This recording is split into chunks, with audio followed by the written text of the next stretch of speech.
సుమన్ గురు education YouTube ఛానల్కి స్వాగతం. ఈ వీడియోలో మనం త్రిపురనేని గోపీచంద్ గారి అసమర్థుని జీవయాత్ర అన్న నవలలోని కథని తెలుసుకునే ప్రయత్నం చేద్దాం. ఒకే వీడియోలో రచయిత గురించి, నవలలోని కథ గురించి చెప్పడం చాలా కష్టం, వీడియో లెంగ్త్ ఎక్కువ అవుతుంది. కాబట్టి ఈ వీడియోలో కేవలం గోపీచంద్ గారి అసమర్థుని జీవయాత్ర నవలలోని కథను మాత్రమే తెలుసుకునే ప్రయత్నం చేద్దాం. మరో వీడియోలో త్రిపురనేని గోపీచంద్ గారి గురించి తెలుసుకుందాం.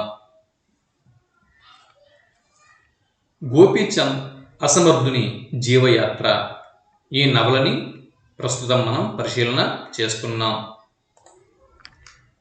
సీతారామారావు జీవితం విచిత్రమైనది. ఉన్నత శిఖరాగ్రం నుంచి స్వచ్ఛమైన జలంతో భూమి మీద పడి మలినాన్ని కలుపుకొని మురికి కోపంలోకి ప్రవహించే సెలయేటికి జ్ఞప్తికి తెస్తుంది అతని జీవితం. తనలో వచ్చిన మార్పు ఆ సెలయేటికి తెలుసో తెలియదో మనకు తెలియదు, కానీ ఒకవేళ తెలిస్తే తనలో వచ్చిన మార్పుకి ఆ సెలయేరు బాధపడుతూ ఉందో అది కూడా మనకు తెలియదు. చూసేవాళ్ళు మాత్రం దాని పతనానికి జాలిపడుతూ ఉంటారు. దానికి ఆ జ్ఞానం ఉందో లేదో మాత్రం ఎవ్వరూ చెప్పలేరు. పైగా పర్వతాల్లో ప్రవహిస్తూ ఉన్నప్పుడున్న ఒడుదుడుకులు లేవు అని సంతోషిస్తూ ఉందేమో అనిపిస్తుంది అప్పుడప్పుడు. సీతారామారావు గారి తండ్రి చావు మంచం మీద ఉండి, బాబు, మన వంశం పేరు నిలబెట్టు, అంతకంటేనే చెప్పేది ఏమీ లేదు అని సలహా చెప్పాడు. అవే అతని ఆఖరు మాటలు. ఆ మాటలు విని చుట్టూ ఉన్న వాళ్ళంతా ఆశ్చర్యపోయారు. ఆస్తి సంగతి చెప్పలేదు, ఇంకేమీ చెప్పలేదు, వంశం పేరు నిలబెట్టమన్నాడు, చూశారా ఆయన గొప్పతనం అని పొగిడారు.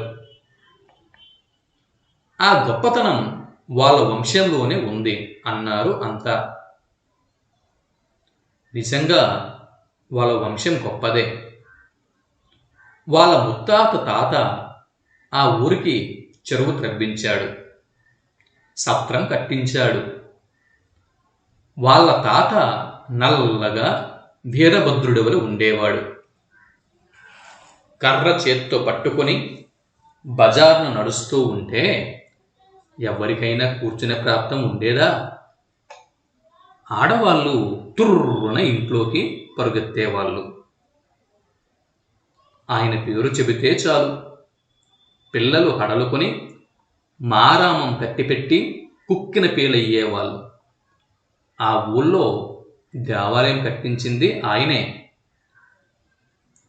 ఇప్పటికీ దేవుడి పెళ్లికి పీటల మీద కూర్చునే హక్కు వాళ్ళదే. ఈ హక్కు అతని తండ్రి 30,000 ఖర్చు పెట్టి హైకోర్టు దాకా వెళ్ళి నిలబెట్టుకున్నాడు. ప్రతి ఏటా దేవుని ఉత్సవం తన సొంత ఖర్చుతోనే చేయించేవాడు. అడిగిన వాళ్లకు లేదనకుండా దానం చేసేవాడు. ఆ ఊరి గుండా ఏ పెళ్లి వాళ్ళు వెళ్ళడం తర్ష్టించినా సరే, ఒక పూట వాళ్ళ ఇంట్లో బస చేసి ఆయన చేసే సత్కారాలు అందుకొని విందారగించి వెళ్ళవలసిందే. వాళ్ళ కమతంలోకి రావాలని ఊళ్ళో మాల మాదిగలంతా ఉవ్విల్లూరుతూ ఉండేవారు. అజమాయిషీ లేకపోవటం వల్ల కాజెయ్యటానికి వీలవుతుందని వాళ్ళ తాపత్రయం అని గిట్టని వాళ్ళు అనే మాట నిజమే, కానీ ఆ కుటుంబంలో పుట్టిన వాళ్ళెవ్వరూ ఆ మాట నమ్మరు. సీతారామారావు చిన్నతనం నుంచి తన కుటుంబంని గురించి అనేకులు గొప్పగా చెప్పుకోవటం వింటూ ఉండేవాడు. కొంతమంది అతని ముఖం ఎదుటనే కీర్తిస్తూ ఉండేవాళ్ళు. ఇక తన బంధువుల సంగతి చెప్పనవసరం లేదు. తమ ఇళ్లల్లో జరిగిన కార్యం, కరామత్తుల వైభవం దగ్గర నుంచి తమ తాత ముత్తాతల శౌర్యం వరకు వర్ణించి చెబుతూ ఉండేవారు. అప్పుడు అతనికి రూఢి అయ్యింది, డబ్బుదేముంది, మనిషికి కావలసింది పేరు అని. అతని వంశాన్ని పొగిడే వాళ్ళంతా ఈ విషయం ఏకగ్రీవంగా ఒప్పుకున్నారు. డబ్బు మనల్ని సంపాదించిందా లేదా మనం డబ్బును సంపాదించామా అనేవాళ్ళు. డబ్బు సంపాదించిన వాళ్ళు చాలామంది ఉన్నారు. వాళ్ళందరినీ మీ తాత ముత్తాతల్ని చెప్పుకున్నట్లు చెప్పుకుంటున్నారా అని ప్రశ్నించేవాళ్ళు. అతనికి ఈ ప్రశ్నలు చాలా గొప్పగా అనిపించేవి. అతనిలో ప్రవహించేది ఆ వంశంలోని రక్తమే కదా. ఈ విషయం తన తండ్రి కర్మకి 10,000 ఖర్చు పెట్టి అతను నిరూపించుకున్నాడు. తండ్రికి మించిన చెయ్యి అన్నారు అంతా. ఎముకలేని చెయ్యి అన్నాడు ఒక కవి. చూడండి, ఇక ఎముకలేని చెయ్యి అనేది జాతీయం. ఇటువంటి వాటిని జాతీయ వాక్యాలు అని చెప్పి అంటారు. అంటే ఎముకలేని చెయ్యి అంటే త్యాగంలో ఎంతవరకైనా కూడా వెనుకాడనటువంటి, అంటే ఆ చేతితో ఎంత అయినా కూడా త్యాగం చేయగల స్వభావం ఉన్నప్పుడు, త్యాగ స్వభావానికి వెనుకాడనప్పుడు ఈ జాతీయంని ఉపయోగిస్తారు. 10 రోజులు నిరతాన్నదానం చేశాడు. వచ్చిన చుట్టాలెవరు నెల రోజులు పూర్తి కాకుండా వెళ్ళిన వాళ్ళు లేరు. అందరినీ తృప్తిపరిచి పంపాడు. ఆ 10 రోజులు చుట్టుప్రక్కల గ్రామాల్లో ఉన్న బీద సాధులకు అన్నదానం చేశాడు. బట్టలు పంచిపెట్టాడు. వాటి మీద ఫలానా వారి ధర్మం అని కూడా వేయించాడు. ఆ రోజుల్లో అతని పేరు చెప్పుకోని వాళ్ళు లేరు. చెప్పుకుంటే ఆయన్నే చెప్పుకోవాలి అనుకునేవాళ్ళు అంతా. మా రాజు అని వేణోళ్ళ పొగిడేవారు. ఇక తండ్రి గతించిన తర్వాత అప్పులు ఇవ్వవలసిన వాళ్ళ విషయంలో కూడా అతను చాలా ఉదారంగా ప్రవర్తించాడు. తమ కష్ట సుఖాలు వచ్చి చెప్పుకోని వాళ్ళది పాపం. ఇచ్చిన వాళ్ళ దగ్గర ఇచ్చినట్లు పుచ్చుకున్నాడు. అతను ఒకటే మాట చెప్పాడు, నేను కోర్టుకి ఎక్కను అని. అతని మేనమామ అతనికి 40,000 ఇవ్వాలి. అది కూడా అతడు పరిష్కారం చేసుకున్నాడు. ఒకరోజు మేనమామ వచ్చి తన ఊరు తీసుకెళ్ళాడు. తన ఇంటికి తీసుకుని వెళ్ళి ఎన్నో మర్యాదలు చేశాడు. అత్త కూడా రాక వచ్చావు, నువ్వు వస్తే చూడు బాబు, మా ఇల్లు కలకలలాడుతున్నది అన్నది. తాను వచ్చినందుకు వాళ్ళు పడిన సంతోషం, వాళ్ళు చేసిన మర్యాదలు చూస్తే అతనికి అమితానందం కలిగింది. 4వ రోజు మేనమామ తన కుటుంబ పరిస్థితులు చెప్పుకుంటూ, బాబు, నేనంత డబ్బు ఇచ్చుకోలేను, పిల్లలు కలవాన్ని, 10 ఎకరాల మాగాని నిక్షేపం లాంటిది రాసిస్తాను, నా కాపురం నిలబెట్టు, నీకీ డబ్బు ఒక లెక్కలోనిది కాదు, చదువుకున్నవాడివి, సమర్థుడివి, రేపటి నుంచి ఎంత సంపాదించాలంటే అంత సంపాదించుకోగలవు అని అన్నాడు. సంపాదించుకోకపోతే మాత్రం నీకు సహాయం చేయకూడదా మామ అన్నాడు అతడు. సంపాదించే అవకాశం ఉంది కనుక ఇతరులకు సహాయం చేస్తున్నాడు అనుకోవటం అతనికి బొత్తిగా బాగాలేదు. సూర్యుని తేజస్సుకు మల్లే, రత్నాల కాంతిక మల్లే దాతృత్వం అతని స్వభావం. ఎందుకు చెయ్యకూడదు బాబు, మేమేం పరాయి వాళ్ళమా అంది అత్త. పరాయి వాళ్లకు మాత్రం సహాయం చెయ్యకూడదా అత్త? అది వేరులే అని అంది అత్త. కానీ తర్వాత ఏమనాలో ఆమెకి తోచలేదు. నాయనా, మీ బాబు చచ్చి ఏ స్వర్గాన ఉన్నాడో ఒక్కనాడైనా బాకీ సంగతి ఎత్తేవాడు కాదు అన్నాడు మామ. అతడు అప్పటికప్పుడే 10 ఎకరాలు ఇస్తానని మాట జారినందుకు పశ్చాత్తాపం పడటం మొదలుపెట్టాడు. నేను మాత్రం మీ మాట కాదన్నానా? అదుగది, నేను చెప్పలా, వాడి గుణమే వేరు అంది అత్త ఇంత ముఖం చేసుకుని. ఆమెకు 40,000 అప్పు 10 ఎకరాలతో పోవటమే పట్టరాని సంతోషంని కలిగించింది. భర్తకు మాత్రం ఆమె మీద కోపం వచ్చింది. ఇక్కడ మనం ఒక విషయం గమనించాలి. 40,000 రూపాయలు ఏంటి, 10 ఎకరాల మాగాని ఏంటి అని చెప్పి. అప్పట్లో భూమి చాలా చవక. అందుకోసమే అక్కడ 10 ఎకరాల భూమి ఇవ్వడానికి వారు సిద్ధపడ్డారు. ఇప్పటి రోజుల్లో 40,000కి అసలు ఏమాత్రం ఒక ఇంచి కూడా రాదు భూమి. అలాంటిది అప్పట్లో ఆ కాలంలో ఈ నవల రాసే కాలానికి పరిస్థితులు అలా ఉండేవి. ఇప్పటి పరిస్థితులు వేరు. కాబట్టి ఇది అర్థం చేసుకుంటారని ఆశిస్తున్నాను. నాయన, మీ నాన్న నేను ఎలా ఉండేవాళ్ళమో నీకు తెలుసు కదా. ఇంటి పనులు ఆయన ఒక్కటి కూడా పట్టించుకునేవాడు కాదు. పొలం ఖాతా అంతా నేనే చూసుకునేవాణ్ణి. ఏది ఎంత వచ్చిందని కూడా అడిగేవాడా? మహారాజు మంచి అనిపించుకుని వెళ్ళిపోయాడు. నీకు జ్ఞాపకముందో లేదో కానీ నిన్ను నా చేతులతో ఎత్తి పెంచాను బాబు అన్నాడు. లేకేం మామ అన్నాడు సీతారామారావు. అతనికి నిజంగా జ్ఞాపకం లేదు. పెంచే ఉంటాడని నమ్మకం అబద్ధమాడవలసిన అవసరం వచ్చింది తన మామకి. నా స్వంత తమ్ముడివే అనుకున్నా బాబు. ఒకరోజు అరుగు మీద ఆడిస్తుంటే కింద పట్టావు.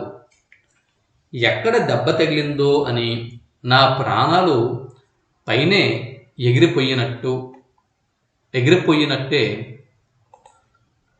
నా ప్రాణాలు పైనే ఎగిరిపోయినాయంటే నమ్ము. అప్పుడు ఎట్లా ఉండేవాడివి? దొరల్లే నిగనగలాడుతూ ఉండేవాడివి అంది అత్త. వాళ్ళ మంచితనం అతనికి దిగ్భ్రమ కలిగించింది. ఇంత మంచి వాళ్ళకి తన తండ్రికి చివరి రోజుల్లో ఎందుకు వైరం వచ్చిందా అని ఆలోచించాడు. తన ఆస్తిపై పెత్తనం చేస్తూ చాటుగా చాలా డబ్బులు తిన్నాడని ఊళ్ళో వాళ్ళు అనుకుంటూ ఉంటారు. కానీ ఎంత మంచివాడు అటువంటి పని చేస్తాడా? డబ్బు తింటే ఎంత అప్పు ఎందుకు అవుతుంది? గిట్టని వాళ్ళు అనే మాటలు ఇవి. తన తండ్రికి చెప్పుడు మాటలు వినే స్వభావం ఉంది. ఎవరో లేనిపోని మాటలు చెప్పి తన తండ్రికి మేనమామకి తగాద పెట్టి ఉంటారు. అతనిలా ఆలోచిస్తూ ఉంటే మేనమామకి అనుమానం వేసింది. అన్నమాట ఎక్కడ జారతాడోనని. అందుకని వెంటనే, సరే బాబు, నీ ఇష్టమొచ్చినట్లే చెయ్యి, అన్నీ తెలిసిన వాడివి, నీకు నేను చెప్పేదేముంది, మరి ఇవ్వాలే రాతాపోతలు పూర్తి చేసుకుందామా అని అడిగాడు. సీతారామారావు తనకు రావాల్సిన 40,000కు గాను 10 ఎకరాలు రాయించుకొని పరిష్కారం చేసుకున్నాడు. అత్త మేనమామలు అతన్ని దీవించి పంపారు. ఊళ్ళో వాళ్ళంతా ఊరు బయటికి సాగనంపి సెలవు తీసుకున్నారు. ఆ రోజుల్లో ఒకరికి సహాయం చేయడమంటే పరమానందంగా ఉండేది. ప్రతి వాళ్ళు అతన్ని గౌరవిస్తూ ఉండేవాళ్ళు. ఇంతకంటే ఏం కావాలి? బ్రతికిన 4 రోజులు ఇలా బ్రతికితే చాలదు, 10 మందితో మంచనిపించుకొని పొమ్మన్నారు పెద్దలు. ఇంత చిన్నతనంలో ఇంత బుద్ధి ఉండటం ఎక్కడా చూడలేదు అన్నారు అంతా. అది వాళ్ళ వంశంలోనే ఉంది అని వాళ్ళలో వాళ్ళే జవాబు చెప్పుకున్నారు. తండ్రి కోరిక నెరవేర్చాననే ఆనందం, వంశం పేరు నిలబెట్టాననే గర్వం అతనికి ఉండేది ఆ రోజుల్లో. ఆ ఊళ్ళోనే రామయ్య అనే వృద్ధుడు ఒకడు ఉండేవాడు. అతన్ని అంతా తాత అని పిలుస్తూ ఉండేవాళ్ళు. అతనికి సీతారామారావు కుటుంబం అంటే తగని అభిమానం. బాబు, కుర్రవాడివి, ప్రపంచ అనుభవం తక్కువ, కొంచెం తెలిసి మెలగాలి అని సలహా చెబుతూ ఉండేవాడు. నేను తెలిసే చేస్తున్న తాత అనేవాడు సీతారామారావు.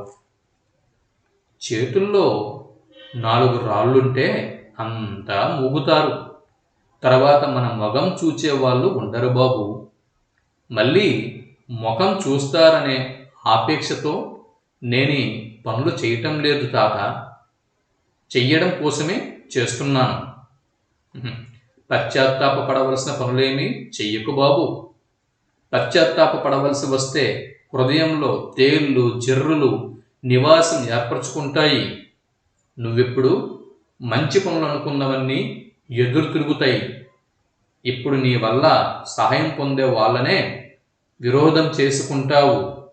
నీ మంచే నీ పతనానికి కారణమవుతుంది. నేను ప్రతిఫలం కోరలేదు తాత, అది ఒక్కటే చాలదు బాబు అనేవాడు రామయ్య తాత. ఇక్కడతో నవలలోని మొదటి భాగం పూర్తయింది. ఇప్పుడు నవలలోని రెండవ భాగంని చూద్దాం. అతను చిన్నతనంలో చాలా ఉన్నతమైన ఆశయాలు కలిగి ఉండేవాడు. ఆదర్శవంతమైన జీవితం గడపాలని ఉవ్విల్లూరుతూ ఉండేవాడు. నిత్యం ప్రయత్నిస్తూ ఉండేవాడు. భావనలో, పలుకులో, ప్రవర్తనలో ఆ అభిలాష వ్యక్తమవుతూ ఉండేది. మిగిలిన వాళ్ళంతా నిత్య జీవితంలోని చిల్లర విషయాల్లో మునిగి తేలుతూ ఉంటే అతను వాటికి అతీతంగా ఉండి ఎప్పుడు ఏదో ఒకటి చేస్తూ ఉండేవాడు. తన చుట్టూ జరుగుతున్న కుటుంబ జీవితం అతని మనస్సుని ఎక్కువ కష్టపెట్టేది. పెళ్లి చేసుకోవటం, పిల్లల్ని కనటం, ఆరోగ్యం చెడగొట్టుకుని ఈసురోమని తిరగడం, పిల్లల కోసం నీచంగా తాపత్రయ పడటం అతని మెత్తని హృదయానికి గంట్లు పెట్టేవి. కొంతమంది ఆడవాళ్ళు గర్భిణీతో తిరగటం, నీళ్ళాడేటప్పుడు వాళ్ళు పడే బాధ, పిల్లలకు వాళ్ళు చేసే సపర్యలు చూస్తే అతనికి పరమహాస్యంగా ఉండేది. ఎంత ఆలోచించినా మనుష్యులు ఏ సుఖం కోరి పెళ్ళిళ్ళు చేసుకుంటున్నారో అతనికి బోధపడేది కాదు. పెళ్ళి అయిన 4వ రోజు నుంచి భర్త భార్యను కష్టపెడుతూనే ఉంటాడు. భార్య కూడా ఉడతా భక్తి తాను కష్టం కలిగిస్తూనే ఉంటుంది. ఎంత పొద్దుపోయి వచ్చారేం, అవునులేండి, మీకిప్పుడు కాపురం కావలసి వచ్చిందా అంటుంది. రత్తమ్మ వదిన, నా సంగతి నీకు తెలుసుగా, కాపరానికొచ్చి ఇన్ని ఏళ్ళయింది కదా, ఎన్నడైనా గడప దాటి ఎరుగుదునా, పరపురుషుడి ముఖమైన చూచి ఎరుగుదునా, మరెందుకో వారికి నా మీద ఎంత కోపం అని ప్రచారం మొదలు పెడుతుంది. అనుక్షణం ఏ నుయ్యో గొయ్యో చూసుకుంటా అని బెదిరిస్తూ ఉండేది. భర్త మీద కోపం పిల్లల్ని కొట్టి తీర్చుకుంటూ ఉండేది. కానీ మానవులు మాత్రం పెళ్ళిళ్ళు మానుకోరు. పోని పొరపాటు పడుతున్నారేమో అనుకుంటే అన్నీ తెలిసిన వాళ్ళే 3-4 పెళ్ళిళ్ళు కూడా ఒకదాని తర్వాత ఒకటి చేసుకోవడానికి ఏ మాత్రం సంకోచించడం లేదు. అతనికి మాత్రం కుటుంబ జీవితం అమిత రోతగా ఉండేది. ఇల్లాలు నీళ్లాడినప్పుడే కాక సంసారం ఎప్పుడూ పురిటి కంపు కొడుతూ ఉండేది. కొంతమంది ఆడవాళ్ళు ఎప్పుడో రాబోయే కాన్పుకని పుట్టబోయే పిల్లవాడి పక్క కిందకని పెళ్ళైన దగ్గర నుంచి చిరిగిపోయిన గుడ్డలు పోగు చేస్తూ ఉంటారు. గర్భిణీ వచ్చినప్పటి నుంచి బియ్యం పోసుకుని తీరిగ్గా కూర్చుని మట్టి గడ్డలు ఏరుకొని తింటూ ఉంటారు. ఇవన్నీ అతనికి కంపరం పుట్టించేవి. తండ్రులు కూతుళ్లకు మొగుళ్లను వెతకటం అతనికి చాలా హేయంగా కనపడేది. మా అమ్మాయి పుష్టిగా ఉంటుంది, పీలగా ఉండే కుర్రోడు పనికిరాడని పిల్ల తండ్రి చెప్తూ ఉంటే అతనికి పశు ప్రదర్శనలు జ్ఞాపకానికి వచ్చేవి.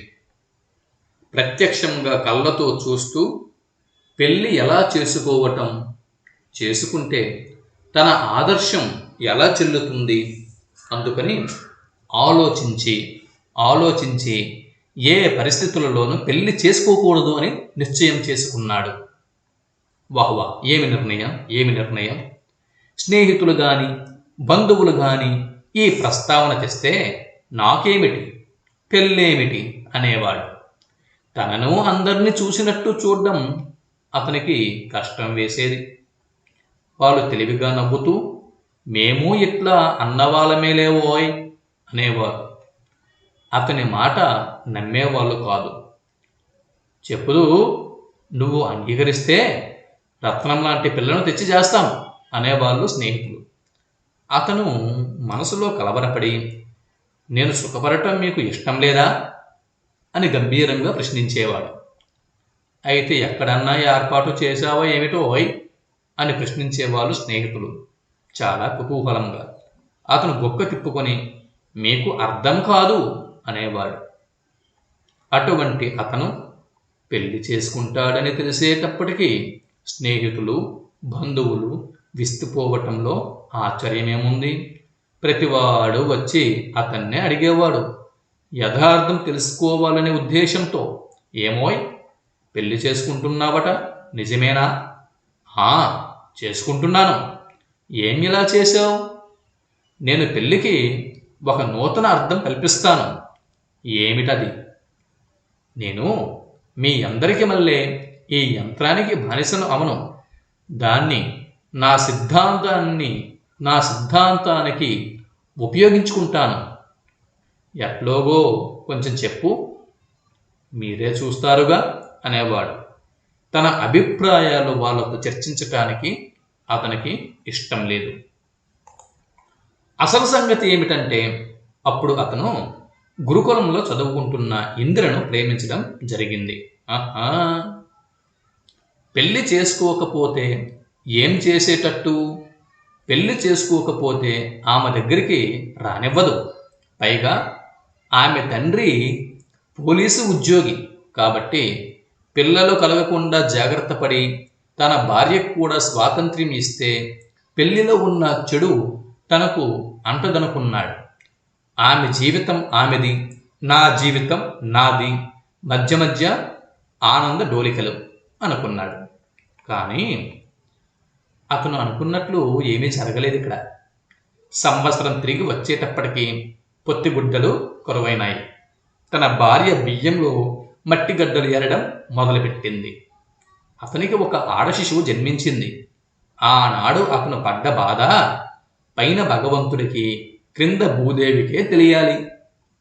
భార్య నొప్పులు పడుతుంటే ఈ హింసలకు నేనే కారణం, నేను బ్రహ్మరాక్షసిని, మహాపాతకిని అని తన్ను తాను తిట్టుకుంటూ కన్నీరు కారుస్తూ కూర్చున్నాడు.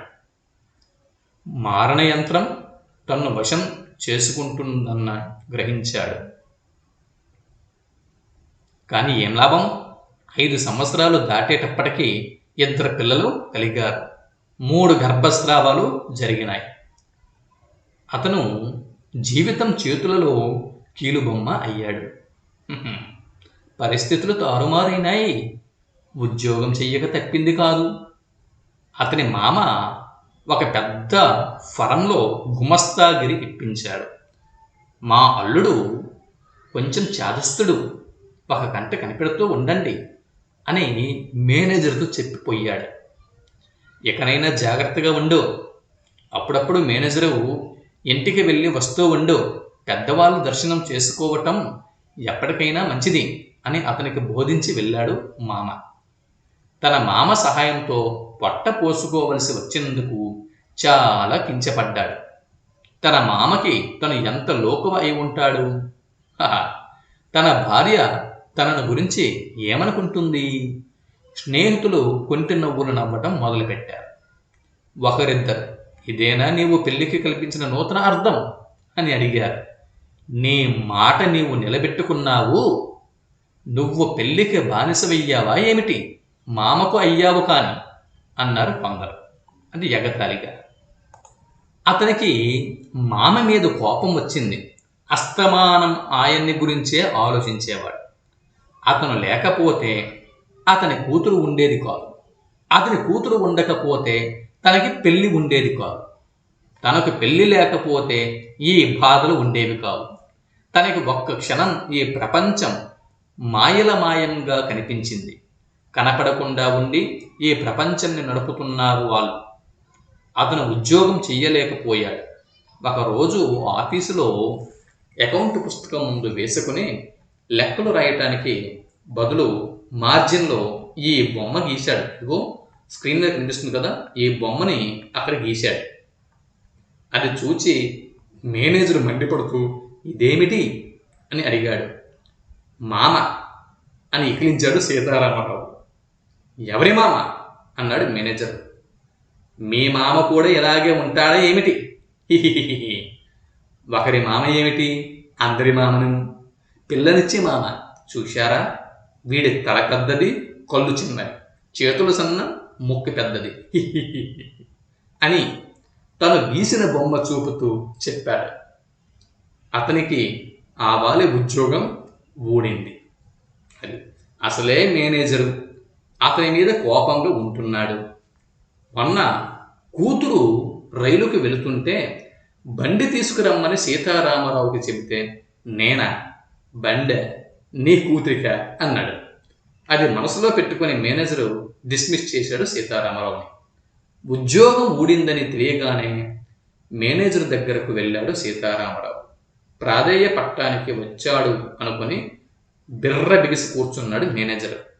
ఏది మా మామ బొమ్మ? ఎందుకు? మీసాలు పెట్టి పోతాను, పోలీసు మీసాలు అని చప్పట్లు కొడుతూ గంతులు వేస్తూ అడిగాడు. మేనేజర్కి ఏమీ తోచలేదు. వెర్రిగా చూస్తూ కూర్చున్నాడు. నీ కూతురికి బండి దొరికిందా అని అడిగాడు సీతారామరావు. సమాధానం లేదు. తన ప్రశ్నకు మేనేజరు గుడ్లప్ప చెప్పి కూర్చోవడం చూస్తే సీతారామరావుకి హుషారెక్కింది. కూతుర్ని అల్లుడి దగ్గరకు పంపటం, అల్లుడు గర్భిణీ చేసి మళ్ళీ నీ కూతుర్ని నీ దగ్గరకు పంపటం, నీవు నీళ్లాడించి మళ్ళీ అల్లుడి దగ్గరకు పంపటం, అతడు మళ్ళీ గర్భిణీ చేసి నీ దగ్గరకు పంపటం, నీవు నీళ్లాడించి మళ్ళీ అతని దగ్గరకు పంపటం, అతడు మళ్ళీ నీ దగ్గరకు పంపటం, నీవు అతని దగ్గరికి పంపటం, అతడు నీ దగ్గరికి పంపటం. ఇదేనటయ్యా నువ్వు చేసే పని అని ముక్కు మీద వేలు వేసుకుని ఇంటి కప్పు ఎగిరిపోయేటట్లు నవ్వి అంటూ వెళ్ళిపోయాడు. ఇతరులు ఎవరైనా ఉద్యోగం ఎందుకు పోయింది అని అడిగితే మా మామ డిస్మిస్ చేయించాడు అని చెప్పేవాడు. ఇక మళ్ళీ అతను ఉద్యోగం కోసం ప్రయత్నించలేదు. అప్పుడు అతనికి ఒక్క మామ మీదే కాదు, ప్రపంచం మీదే కోపంగా ఉండేది. తన దగ్గర సహాయం పొందిన వాళ్ళు తన దగ్గరకు రావటం కానీ తనతో మాట్లాడటం కానీ ఎప్పుడో మానివేశారు. దేవుడికి ఉత్సవం చేయించనందుకు, సత్రంలో ఉచిత భోజనం ఏర్పాటు చేయించనందుకు నిందించడం మొదలుపెట్టారు. ఉన్నన్నాళ్ళు కన్ను మిన్ను కానకుండా ఖర్చు పెట్టాడు, ఇప్పుడు అనుభవిస్తున్నాడు అన్నారు. ఖర్చు పెట్టాడంటే ఎవరి కోసం పెట్టాడు? మన కోసం పెట్టాడా? తన పేరు కోసం 10 మందితో మంచివాడు అనిపించుకోవడానికి పెట్టాడు అని ఈసడించేవాళ్ళు. అతనికి ప్రపంచం మీద కసిగా ఉండేది. ఇది వరకు తన్ను ఎరిగిన వాళ్లతో మాట్లాడబుద్ధి అయ్యేది కాదు. తన సహాయం పొందిన వాళ్ళ కంటపడకుండా తానే తప్పుకు తిరుగుతూ ఉండేవాడు. ఉండి ఉండి ఆ కసి అనేక విధాల బయటపడుతూ ఉండేది. తరచూ భార్య గురి అవుతూ ఉండేది. గుర్రపు బండికి స్టేషన్ నుంచి తన ఇంటికి పావల మామూలుగా, కానీ తన దగ్గర ₹1/2 వసూలు చేస్తారు. అదేంటండే, మా రాజులు ఇవ్వాలా, మేము తినాలా అంటారు. తను కాదనలేడు, వాళ్ళతో బేరం చెయ్యలేడు. ఇంట్లోకి వెళ్ళి ఏదో ఒక వంక పెట్టుకుని భార్యతో తగాదా పెట్టుకుంటాడు. అప్పుడప్పుడు తప్పక కూరగాయల మార్కెట్కి వెళ్తాడు. తను కూరగాయలు తేవటం ఎవరన్నా చూస్తున్నారేమో అని సంచి మడిచి జేబులో పెట్టుకుని వెడతాడు. అవి ఇవి కొనుక్కుని వస్తాడు. బేరం చెయ్యడు, మంచి చెడులు చూడడు, 4 కొట్లు తిరగడు. ఎవరు ఎక్కడ చూచిపోతారో అని చేతికందినవి కొనుక్కుని వచ్చేస్తాడు. సందు గొంతుల వెంటపడి ఇంటికి వచ్చేస్తాడు. ఇంటికి రాగానే భార్య ఒక్కసారి కూరలు చూసి అన్నీ పుచ్చులే అంటుంది. అతనికి చర్రున కోపం వస్తుంది. తను పడ్డ శ్రమకి ఇదా ప్రతిఫలం? వంకాయలు పావలా, ఇంటికి వచ్చి ఇచ్చిపోతున్నారు అంటుంది. అయితే నేను డబ్బు కాజేశానంటావా అంటాడు. పోట్లాడతాడు. ఈ గుణం నీ వంశంలోనే ఉంది అంటాడు. నీ తండ్రి పోలీసు ఉద్యోగి కదూ, కోడిపెట్టలు లంచాలు తీసుకునేవాడు కదూ, అంతా అంతే అనుకుంటావు. ఆ డబ్బు చీర కొనుక్కోమని ఆమె తండ్రి ఇచ్చి వెళ్ళిన డబ్బు, అది తన కోసం ఖర్చు పెట్టుకుంటున్నాననే లోపలి తపన ఈ విధంగా బయటపడుతుంది. సాయంకాలానికి బియ్యం లేవు అంటుంది భార్య. నన్నేం చేయమంటావు? తెప్పించండి అంటుంది భార్య. ఈ మాటకు తగాదా కాని ఏమని తగాదా ఆడతాడు? ఈ లోకంలో బియ్యం తేవలసిన బాధ్యత భర్తల మీద ఉన్న మాట నిజమేనాయే? బియ్యం అవసరమనే మాట నిజమేనాయే? తెప్పించండి అంటాం ఎందుకు? తెండి అనరాదు? ఎవరు తెచ్చేది? నేనేగా. ఆ సంగతి నీకు తెలియదు? మనకు తోడు తెప్పించండి అని డాబుసరి కూడా ఎందుకు? నీ డాబుసరితో నాకు చచ్చే రోజు వచ్చింది. ఎందుకండి అంత కోపం? ఇప్పుడు నేనేమన్నాను అంటుంది భార్య. కోపమా? పైగా నాకు కోపం అంటున్నావా? గుండెలు మరిగే మాటలు అనేది ఏమన్నా అంటే కోపం అనేదే. ఇక్కడ సీతారామారావు గారి భార్య గుండెలు మరిగే మాటలు అనేది ఏమన్నా అంటే కోపం అనేది. నువ్వనే మాటలన్నీ బాగున్నాయే, నేను సంపాదించడం లేదనేగా నీకు అలుసు. ఎంతకీ నిన్ను అని ఏం ప్రయోజనం? నాకు బుద్ధి లేదు అని కన్నీరు పెట్టుకుంటాడు. ఆ రోజుల్లో అతను ఒక పాట కూడా రాశాడు. ఇదిగో ఇక్కడ కనిపిస్తున్నదే సీతారామారావు రాసిన పాట. పడగొట్టండోయ్ తాజ్మహల్, తవ్వండయ్యోయ్ తుగ్లక్ గోరి, చిదిమెయ్యండోయ్ స్త్రీ సౌందర్యం, నలిపెయ్యండోయ్ పువ్వుల మువ్వలు, దోచెయ్యండోయ్ ధనవంతుల, చంపేయండోయ్ క్షుధార్తుల రుధిరం రక్తం చిందాలోయ్, పుర్రెలు ఎముకలు నవ్వాలోయ్. ఇది అతను రాసినటువంటి పాట. అతను ప్రస్తుతం ఇల్లు కదలటం లేదు. ఇంటి 4 గోడలే అతని జీవితానికి సరిహద్దులు అయినాయి. అతని మనస్తత్వం పూర్తిగా మారిపోయింది.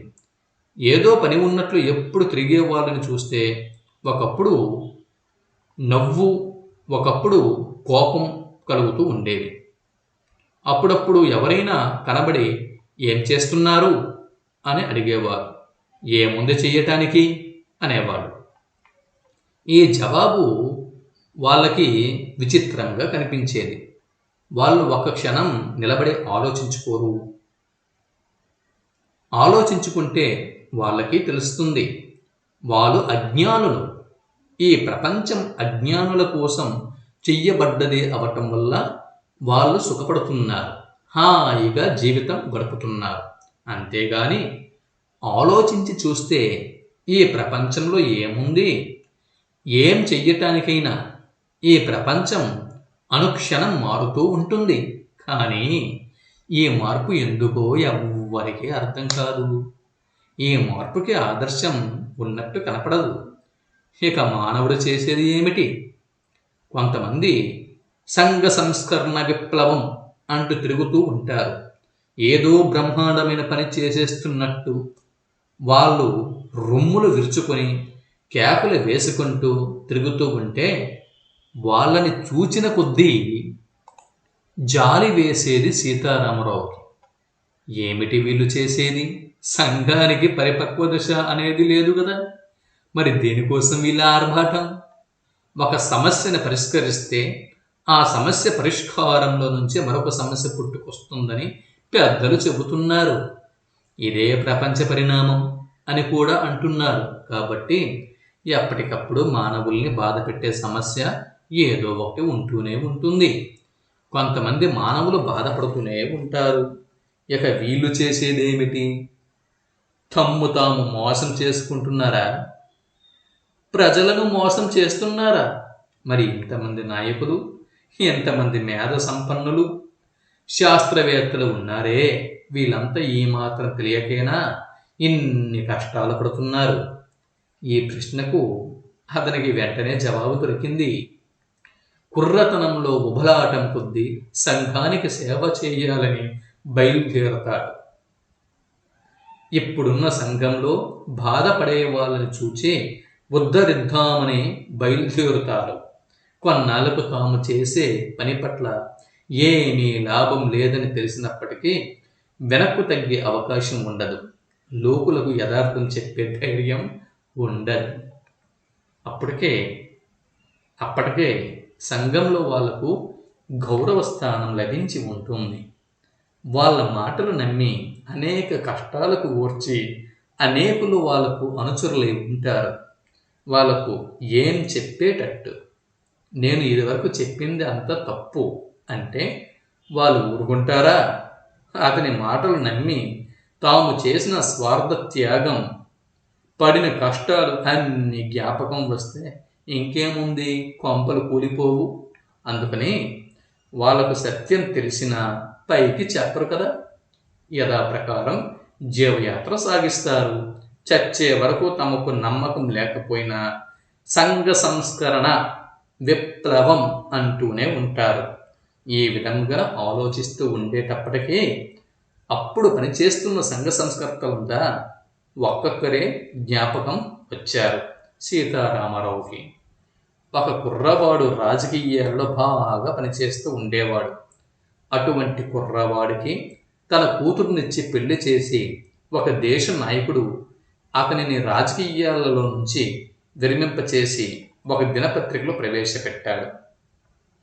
మరొక నాయకుడు కూతురికి ఉన్నత విద్యాభ్యాసం ఇప్పించి రాజకీయాలలో ఎన్నడూ దిగే వీలు లేని ఒకడికి ఇచ్చి వివాహం చేశాడు. మరొక దేశ నాయకుడు తన కొడుకును ఇన్సూరెన్స్ కంపెనీలో పెద్ద ఉద్యోగంలో ప్రవేశపెట్టాడు. తాము చేసే పనిలో, చెప్పే మాటల్లో తమకు నమ్మకం ఉంటే ఈ పనులు ఎందుకు చేస్తారు ఆ దేశ నాయకులు అనుకున్నాడు సీతారామరావు. వాళ్ళ ఇష్టానికి విడిచిపెట్టాం అంటారు పైకి, కానీ వాళ్ళతో మాత్రం మేం పడే కష్టాలు చూస్తూ ఉన్నావుగా, తర్వాత నీ ఇష్టం అంటారు. ఇక వాళ్ళ ఇష్టం ఏముంది? ఈ రహస్యం తెలియని మూర్ఖులు, అమాయకులు ఏదో వాళ్ళకి ఆ సహాయం చేస్తున్నాం, ఈ సహాయం చేస్తున్నాం అని కష్టపడుతూ ఉంటారు. కానీ అన్నీ తెలిసిన తనెందుకు పడాలి? తనకేం పట్టింది? అతనికి వీళ్ళంటేనే కాదు, సంతోషంగా కాలం గడిపే ఎవ్వరిని చూచినా హాస్యాస్పదంగానే ఉండేది. ఏం చూసుకుని వాళ్ళంతా సంతోషపడుతున్నారో అర్థమయ్యేది కాదు. కుర్రాళ్ళు అమాయకులు అనుకునేవాడు. ఒకప్పుడు రామయ్య తాత తనకు చెప్పిన మాటలే తాను ఇప్పుడు ఇతరులకు చెప్పటం మొదలుపెట్టాడు సీతారామారావు. వాళ్ళేమన్నా అంటే ఒకప్పుడు నేను ఇట్లానే అనుకునేవాని అనేవాడు. ఒకప్పుడు తనకు తన స్నేహితులు చెప్పిన మాటలే ఇప్పుడు అతను ఇతరులకు చెబుతున్నాడు. ఈ ప్రపంచంలో మనం చెయ్యదగింది ఏమీ లేదు అనేవాడు. ఆ సంగతి మాకు తెలుసు అనేవాళ్ళు కొంతమంది కుర్రవాళ్ళు. తెలిస్తే మరి మీరేమిటి చేసేది? మాకు ఏది సుఖమనిపిస్తే అది చేస్తున్నాం. సుఖమంటే ఏమిటి? సుఖం ఎక్కడుంది?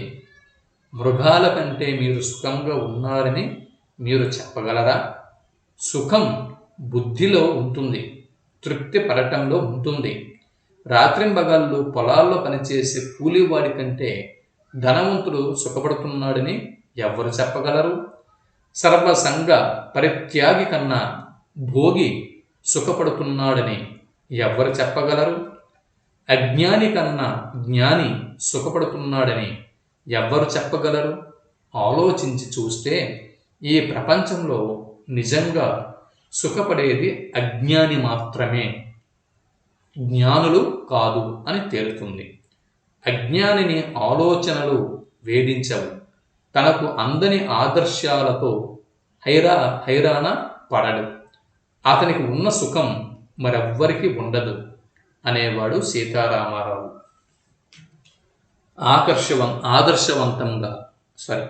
ఆకర్షవంతంగా అంటే ఆకర్షణీయంగా అలంకరించుకొని అందంగా ఉండే ఆడవాళ్ళని చూస్తే అతనికి మరీ కంపరం పుట్టేది. ఏం చూసుకుని వీళ్ళకి నిక్కు, వీళ్ళు మామూలు ఆడవాళ్ళకు మళ్ళీ రోజు కాలకృత్యాలు తీసుకునేవాళ్ళేగా అనుకునేవాడు. అతను అనేక దృశ్యాలు ఊహించుకునేవాడు. ఊహించుకున్న కొద్దీ ఆ ఆడవాళ్ళు ఇళ్లల్లో చేసే పనులన్నీ వికారంగా కనిపించేవి. వీళ్ళలో ఒక ఆవిడకి ఏదో కష్టం వచ్చింది. మామూలు ఆడదానికి మళ్ళీ ఈ అందమైన ఆకర్షవంతమైన స్త్రీ కూడా కళ్ళ వెంట నీళ్లు కార్చుకుంటూ చీది వేస్తూ ఉంది. ఇటువంటి విషయాలన్నీ జ్ఞాపకం తెచ్చుకొని తనలో తాను నవ్వుకునేవాడు సీతారామారావు. ఇటువంటి వాళ్ళు ఆకర్షవంతంగా అలంకరించుకోవటానికి సిగ్గు వెయ్యదు కాబోలు. పైగా వీళ్ళకి అందంగా ఉంటామని ఒక్కొక్కళ్ళకి పుట్టెడు గర్వం ఎందుకో మళ్ళీ నవ్వుకునేవాడు. వీళ్ళ వెంట తిరిగే కుర్రవాళ్ళని చూస్తే అతనికి మరీ మండేది. వాళ్ళ కోరికలు తీర్చడమే వీళ్ళ పని, వాళ్ళ వెనక తిరగడమే వీళ్ళకు గొప్ప. చెంగు తగిలితే చాలు పరవశత్వం పొందుతారు. ఎందుకట్లా తిరగటం? ఆమె ఎంత అందంగా ఉంటుందనుకున్నావు అంటూ అంగులారుస్తారు. ఏమిటి అందం? మిగిలిన ఆడవాళ్ళలో లేనివి ఆమెలో ఉన్నవి ఏమిటి? నీకు తెలియదు. తాను ప్రేమించినప్పుడు ప్రేమించాలా?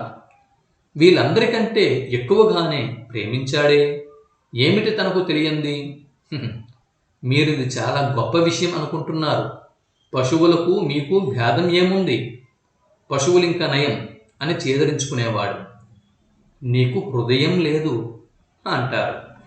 ఈ మాటకు అతనికి కోపం వచ్చేది. యోగిని అయిన తర్వాత చింతామణి పాడిన శేషపద్యం పాడబుద్ధి అయ్యేది. ఇది ముక్కు అనుకుంటున్నారేమో, కాదు, జలుబు చేసినప్పుడు చూడండి. ఇవి కళ్ళు అనుకుంటున్నారేమో, కాదు, 2 తూట్లు.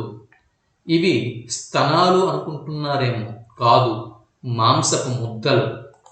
ఇది మన్మథ స్థానం అనుకుంటున్నారేమో, కాదు, తోలు బొక్క. ఈ వేదాంత సారం వాళ్ళకు బోధించి రోగం కుదుర్చాలి అనుకునేవాడు. కానీ తనని మరీ అసహ్యించుకుంటారేమో అని భయపడి పస్తాయించేవాడు సీతారామారావు. తను చదువుకునే రోజుల్లో ఆడవాళ్ళు ఒక పెద్ద బస్సు నిండా ఎక్కి చదువుకోవటానికి కాలేజీకి వెళ్తుండేవాళ్ళు. వాళ్ళ మధ్య కూర్చోబుద్ధి అయ్యేది అతనికి. తాను కూర్చున్న తర్వాత బస్సు బోల్త కొట్టాలని, ఒకళ్లకు మొహం దోక్కుపోవాలని, ఒకళ్లకు బుగ్గలు చీరుకుపోవాలని, ఒకళ్ళకు కాలు విరగాలని అనిపించేది.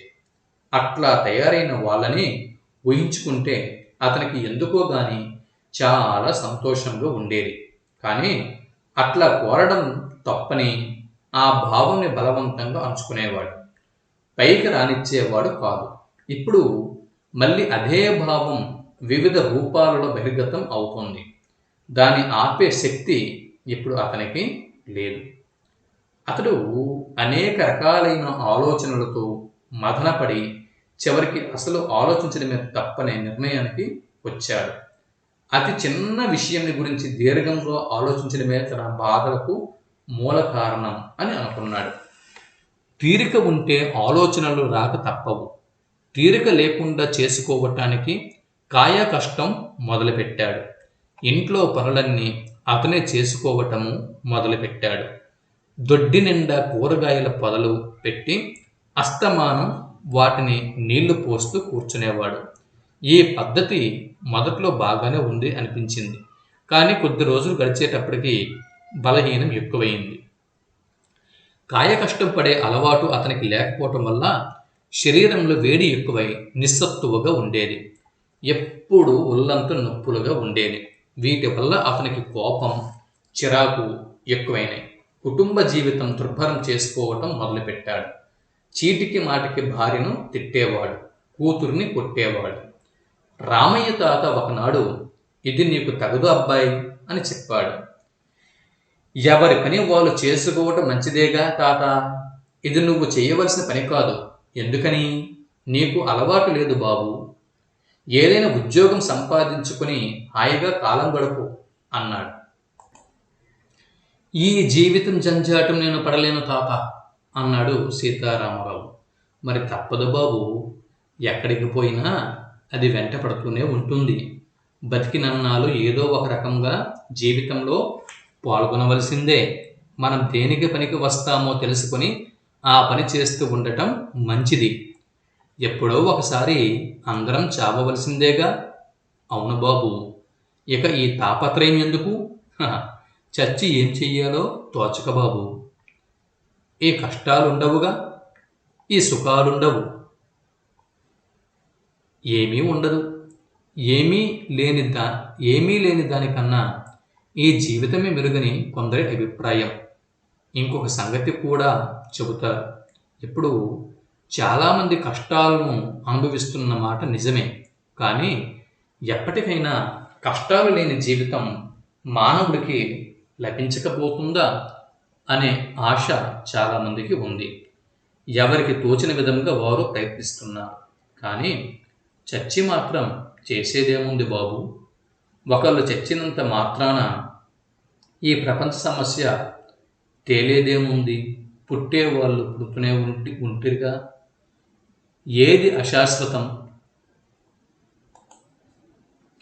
ఏది అశాశ్వతం అయినా మానవుడు ఈ ప్రపంచంలో ఉండటం శాశ్వతమే. అది తప్పదు. కాబట్టి ఎవరి పని వాళ్ళు చేసుకుంటూ ఉండాలి. అలా చెయ్యని నాడు తనకు తాను బరువు అవుతాడు. అతనికి ఏమీ తెలీదు, అతనికి ఏమీ తేలటం లేదు. ఎంత చిన్న విషయాన్ని గురించి అయినా సరే అతనికి నిశ్చిత అభిప్రాయానికి రాలేకుండా ఉన్నాడు. మనస్సు పరిపరి విధాల పోతూ ఉన్నది. ఆలోచనలతో అతలాకుతలం అవుతూ ఉంది మనస్సు. ఒకప్పుడు ఒక అభిప్రాయం మంచిది అనుకుంటాడు, మరుక్షణం దానికి వ్యతిరేకమైన అభిప్రాయం మంచిదిగా తోస్తుంది. ఒక పని చేద్దామని మనస్సులో అనుకొని దానికి వ్యతిరేకమైన పని తనకు తెలియకుండానే మొదలు పెడతాడు. మధ్యలో తాను ఇంకొక విధంగా సంకల్పించుకున్నట్లు జ్ఞాపకం వస్తుంది. పోనీ ఇదే మంచిదేమో, లేకపోతే ఎందుకు చెయ్యబుద్ధి అవుతుంది అనుకుంటాడు. కానీ వెంటనే అది ఇది మంచివి ఎట్లా అవుతాయి? అదో ఇదో మంచిదవ్వాలి కానీ అనిపిస్తుంది. చేసే పని ఆపి ఆలోచించడం మొదలు పెడతాడు. ప్రపంచానికి ఒక ఆదర్శం లేదు కనుక, ఏ పనికి ప్రయోజనం లేదు కనుక అన్ని పనులు మంచివే, అన్ని పనులు చెడ్డవే.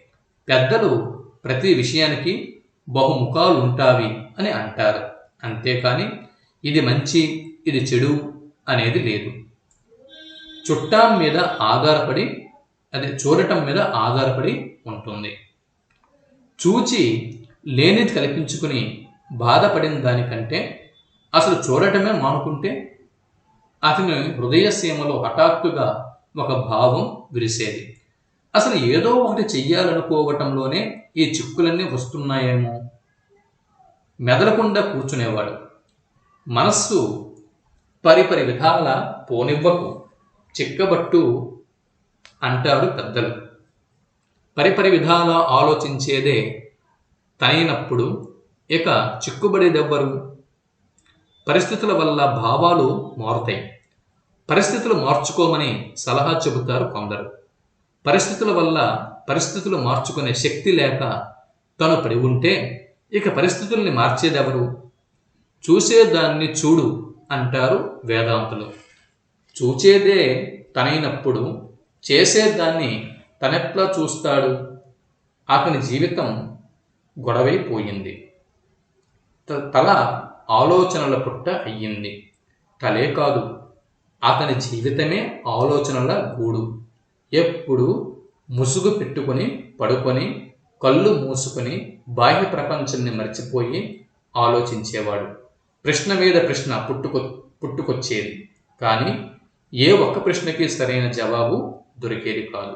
ప్రస్తుతం కళ్ళు మూసుకొని ముసుగు పెట్టుకొని పడుకోవటమే అతని జీవితం. ఇది అసమర్థుడి యొక్క జీవితం.